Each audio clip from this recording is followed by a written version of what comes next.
Welcome to Kenton's videos. Enjoy the video. You will begin by confirming network and permissions. Make sure your Motorola phone and the TV or receiver are on the same Wi-Fi network.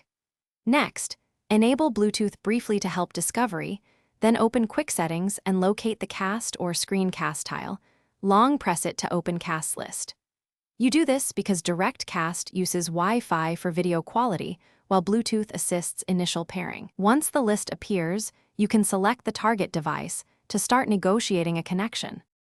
Once you select the target device, you may see a prompt on the TV or dongle. Tap Allow. This establishes the secure session. Then, make sure to adjust display resolution or audio output in display settings if the option is present, because matching resolution reduces lag and scaling artifacts. Also, disable battery saver and grant the screen capture permission when prompted, since Android suspends background casting otherwise. These steps keep your stream stable and prevent sudden disconnects during play. To finish, end the session by tapping Stop Casting in Quick Settings. This ensures resources are released properly.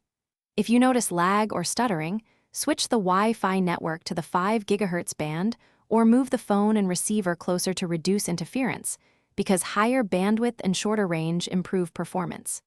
If things still fail, reboot both devices or clear the casting app cache. This resolves most stubborn session issues by resetting network stacks and permissions. One reboot often fixes persistent failures. Thanks for watching. Consider subscribing if we helped you.